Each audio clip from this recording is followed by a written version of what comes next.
शिक्षण विभागाचा भोंगळ कारभाराविरोधात रिपब्लिकन सेनेचे जिल्हाध्यक्ष श्री समाधान बैसाने यांचे दिनांक 3 ऑगस्टपासून बेमुदत धरणे जन आंदोलन। जय हिंद हायस्कूल व कनिष्ठ महाविद्यालयाची चौकशी होऊन संस्थेची मान्यता रद्द करून संस्थेचे चेअरमन व मुख्याध्यापक यांच्यावर गुन्हे दाखल करण्यात यावे। उपोषणकर्ते रिपब्लिकन सेनेचे जिल्हाध्यक्ष श्री समाधान बैसाने यांची मागणी। धुळे शहरातील जय हिंद शैक्षणिक संस्थेचे जय हिंद हायस्कूल व कनिष्ठ महाविद्यालयात साहिल राज जाधव या विद्यार्थ्याचे 5वी या वर्गात ॲडमिशनसाठी संस्थेचे चेअरमन, मुख्याध्यापक व शाळेच्या कर्मचाऱ्यांनी 20,000 रुपयाची मागणी केली। सदर विद्यार्थी हा मागासवर्गीय असून त्याचे वडील शेतीकाम करतात। शासकीय नियमानुसार शाळेची फी भरण्यास विद्यार्थ्याचे पालक तयार आहे, परंतु जय हिंद हायस्कूल व कनिष्ठ महाविद्यालयाचे चेअरमन श्री विजय पितांबर पाटील, मुख्याध्यापक श्री सुनील दगडू मोरे हे डोनेशनच्या नावाखाली भ्रष्टाचार करीत आहेत। शिक्षणाधिकारी श्री मनीष पवार यांच्याकडे दाद मागितली असता त्यांनी शाळेला ॲडमिशनबाबत पत्र देखील दिले, परंतु त्या पत्राला केराची टोपली दाखवत अपमान केला। शिक्षणाधिकारी यांच्या पत्रामुळे आम्ही 3,000 रुपये कमी केले असून 17,000 रुपये दिल्याशिवाय ॲडमिशन होणार नाही असा सज्जड दमच संस्थाचालकांनी दिला। रिपब्लिकन सेनेचे जिल्हाध्यक्ष श्री समाधान बैसाने यांनी याबाबतीत माननीय जिल्हाधिकारींना निवेदन देऊन स्मरणपत्र दिले। माननीय जिल्हाधिकारींनी शिक्षणाधिकारींना कारवाईचे पत्र दिले, मात्र शिक्षणाधिकारींनी संस्थाचालकांवर कुठलीही कारवाई केली नाही। त्यामुळे शालेय शिक्षणाचा दिवसेंदिवस भ्रष्टाचार वाढताना दिसत आहे। याबाबत आपली प्रतिक्रिया देताना रिपब्लिकन सेनेचे जिल्हाध्यक्ष उपोषणकर्ते श्री समाधान बैसाने यांनी सांगितले की मी समाधान बैसाने रिपब्लिकन सेनेचा जिल्हाध्यक्ष धुळे। गेल्या 2-2.5 महिन्यापासून मी 3-4 मुलांच्या ॲडमिशन संदर्भात जय हिंद हायस्कूल कनिष्ठ विद्यालय यांच्या मागे ॲडमिशन संदर्भात बरंच फिरत होतो।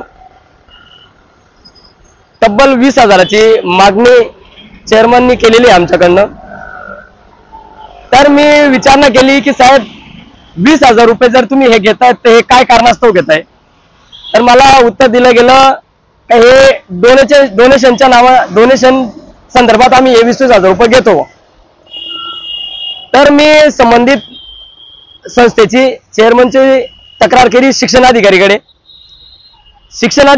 तक्रार केली तर शिक्षणाधिकाऱ्याने ॲडमिशन करण्याबाबत त्यांना संस्थेला पत्र देखील दिलं, परंतु त्या पत्राला केराची टोपली दाखवली व असं सांगितलं गेलं की शिक्षणाधिकाऱ्याचं पत्र आहे म्हणून आम्ही 3,000 रुपये कमी केलेत, उर्वरित 17,000 रुपये जमा करा, अन्यथा शाळेत यायचं नाही असं मला सज्जड दम दिला गेला मला डायरेक्ट। मग तिथून निघाल्यानंतर मी 30 जून 2025 रोजी बाबासाहेबांच्या पुतळ्यापासून तर माननीय जिल्हाधिकारी साहेबांच्या कार्यालयापर्यंत एक आंदोलन केलं आणि त्यांना निवेदनाद्वारे ही सगळी गोष्ट तक्रारी आम्ही निवेदन त्यांना दिले। तर माननीय जिल्हाधिकाऱ्यांनी शिक्षणाधिकाऱ्यांना कारवाई करून चौकशी अहवाल आम्हाला पाठवण्यात यावा असा पत्र देखील दिलं, परंतु शिक्षणाधिकारीने जिल्हाधिकारी व तहसीलदार नायब यांच्या पत्रालाही कुठल्याही पद्धतीची कारवाई न केली, चौकशी केली नाही, कुठल्याही प्रकारचं काही न करता आज त्या गोष्टीला 1 महिना होऊन गेलेला आहे, परंतु कुठल्याही पद्धतीची चौकशी झालेली नाहीये। माझं एकच थोडक्यात म्हणणं आहे, या आंदोलनाला आज माझा 3रा दिवस आहे। जर या संस्थेचा चेअरमन विजय पितांबर पाटील व मुख्याध्यापक सुनील दगडू मोरे यांच्यावर जर फौजदारी गुन्हे दाखल झाले नाहीत तोपर्यंत मी आंदोलन बंद करणार नाही ही मी जाहीर सांगतो।